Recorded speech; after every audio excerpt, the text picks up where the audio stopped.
Oferecimento: Julieste Logística. Há mais de uma década transportando. 27-3228-0586.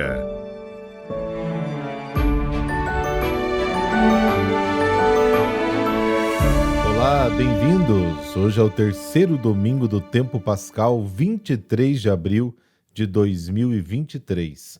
Hoje também é dia de missa, a nossa Páscoa semanal.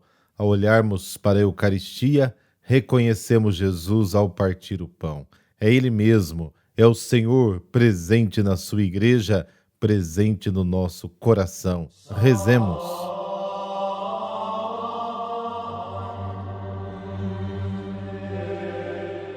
Pelo sinal da Santa Cruz, livrai-nos Deus, nosso Senhor, dos nossos inimigos. Ó Deus, que o vosso povo sempre exulte pela sua renovação espiritual, para que, tendo recuperado agora com alegria a condição de filhos de Deus, espere com plena confiança o dia da ressurreição. Amém.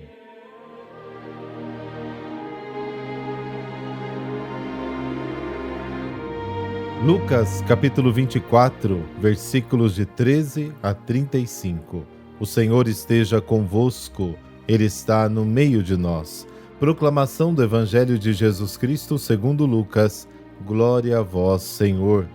Naquele mesmo dia, o primeiro da semana, 2 dos discípulos de Jesus iam para um povoado chamado Emaús, distante 11 quilômetros de Jerusalém. Conversavam sobre todas as coisas que tinham acontecido. Enquanto conversavam e discutiam, o próprio Jesus se aproximou e começou a caminhar com eles. Os discípulos, porém, estavam como que cegos e não o reconheceram. Então Jesus perguntou: "O que ides conversando pelo caminho?" Eles pararam com o rosto triste, e um deles, chamado Cleofas, lhe disse: "Tu és o único peregrino em Jerusalém que não sabe o que lá aconteceu nesses últimos dias?" Ele perguntou: "O que foi?" Os discípulos responderam: "O que aconteceu com Jesus, o Nazareno, que foi um profeta poderoso em obras e palavras diante de Deus e diante de todo o povo. Nossos sumos sacerdotes e nossos chefes o entregaram para ser condenado à morte e o crucificaram. Nós esperávamos que ele fosse libertar Israel, mas, apesar de tudo isso, já faz 3 dias que todas essas coisas aconteceram. É verdade que algumas mulheres do nosso grupo nos deram um susto. Elas foram de madrugada ao túmulo e não encontraram o corpo dele. Então voltaram dizendo que tinham visto anjos e que estes afirmaram que Jesus está vivo. Alguns dos nossos foram no túmulo, encontraram as coisas como as mulheres tinham dito. A ele, porém, ninguém o viu." Então Jesus lhes disse: "Como sois sem inteligência e lentos para crer em tudo que os profetas falaram? Será que o Cristo não devia sofrer tudo isso para entrar na sua glória?" E, começando por Moisés e passando pelos profetas, explicava aos discípulos todas as passagens da Escritura que falavam a respeito dele. Quando chegaram perto do povoado para onde iam, Jesus fez de conta que ia mais adiante. Eles, porém, insistiram com Jesus, dizendo: "Fica conosco, pois já é tarde e a noite vem chegando." Jesus entrou para ficar com eles. Quando se sentou à mesa com eles, tomou o pão, abençoou, partiu e lhes distribuía. Nisso os olhos dos discípulos se abriram e eles reconheceram Jesus. Jesus, porém, desapareceu da frente deles. Então um disse ao outro: "Não estava ardendo o nosso coração quando ele nos falava pelo caminho e nos explicava as Escrituras?" Naquela mesma hora, eles se levantaram e voltaram para Jerusalém, onde encontraram os 11 reunidos com os outros. E estes confirmaram: realmente o Senhor ressuscitou e apareceu a Simão. Então os dois contaram o que tinha acontecido no caminho e como tinham reconhecido Jesus ao partir o pão. Palavra da salvação. Glória a vós, Senhor.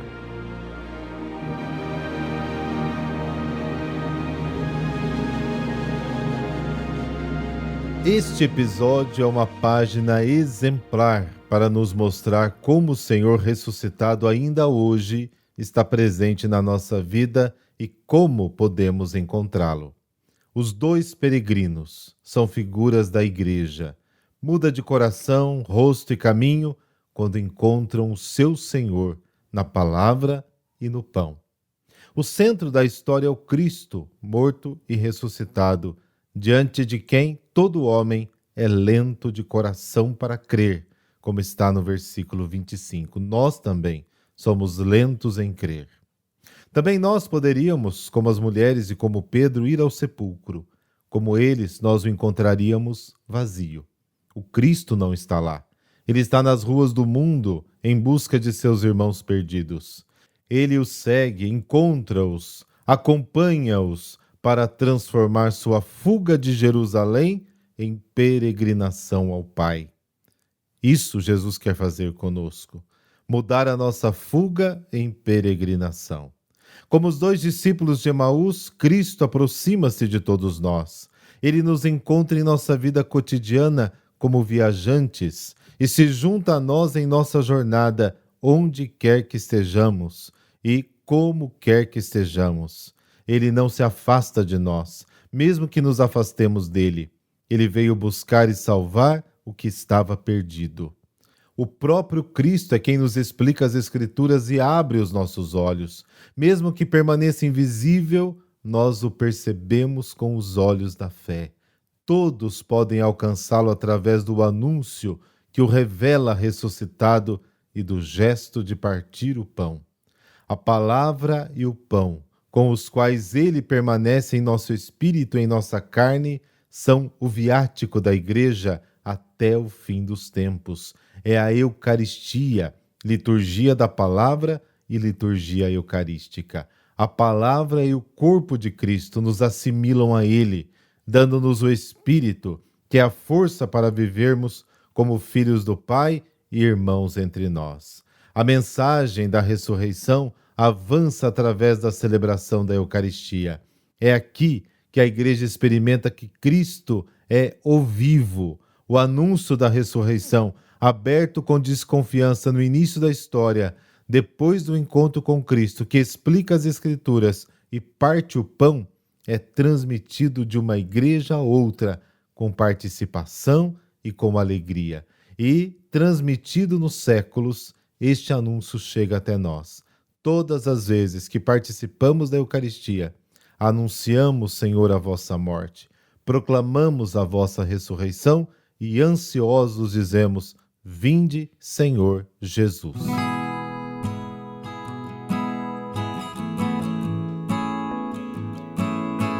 Hoje a igreja celebra São Jorge, o santo que foi comparado a São Miguel lá no Oriente.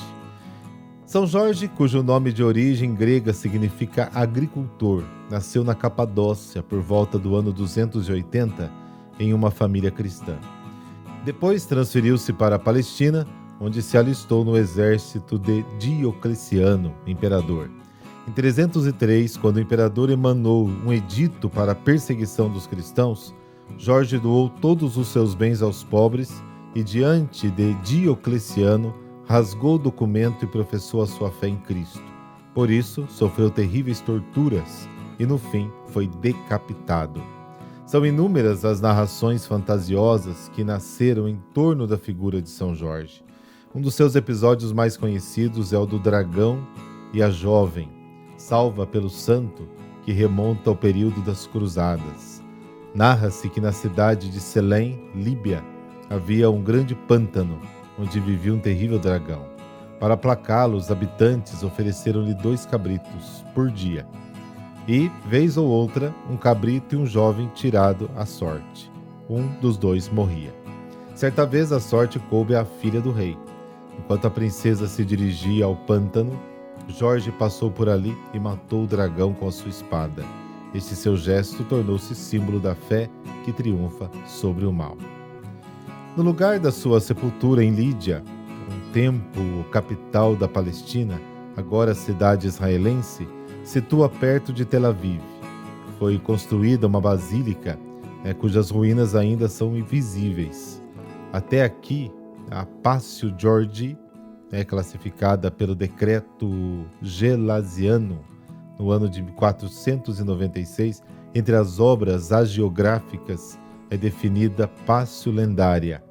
Entre os documentos mais antigos que atestam a existência de São Jorge, uma epígrafe grega do ano 368 foi descoberta perto de Betânia.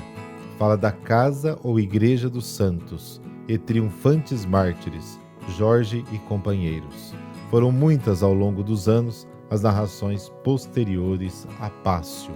Então aquela história do dragão é uma história fictícia, na verdade, simbólica, para dizer que São Jorge, pela força de Cristo, ele vence o mal. São Jorge é considerado padroeiro dos cavaleiros, soldados, escoteiros, também arqueiros.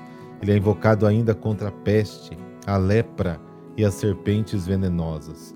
O santo é honrado também pelos muçulmanos, que lhe deram o título de profeta.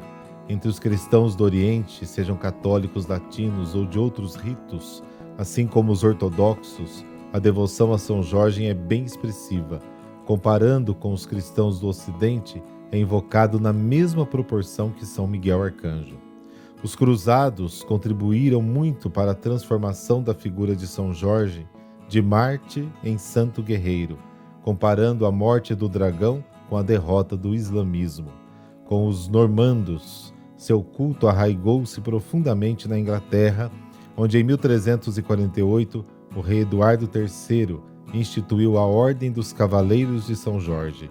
Durante toda a Idade Média, a sua figura tornou-se objeto de uma literatura épica que concorria com os ciclos bretão e carolíngio. Ó São Jorge, meu santo guerreiro, invencível na fé em Deus, que trazeis em vosso rosto a esperança e confiança, abre meus caminhos. Eu andarei vestido e armado com vossas armas, para que meus inimigos, tendo pés, não me alcancem, tendo mãos, não peguem, tendo olhos, não me enxerguem, e nem pensamentos possam ter para me fazerem mal. Armas de fogo o meu corpo não alcançarão, facas e lanças se quebrarão sem ao meu corpo chegar. Cordas e correntes se arrebentarão sem o meu corpo amarrar. Glorioso São Jorge, em nome de Deus, estendei vosso escudo e vossas poderosas armas, defendendo-me com vossa força e grandeza. Ajudai-me a superar todo desânimo e a alcançar a graça que vos peço. Dai-me coragem e esperança, fortalecei minha fé e auxiliai-me nesta necessidade. Amém. Abençoe-vos o Deus Todo-Poderoso, Pai, Filho e Espírito Santo. Amém. Excelente domingo para você e até amanhã.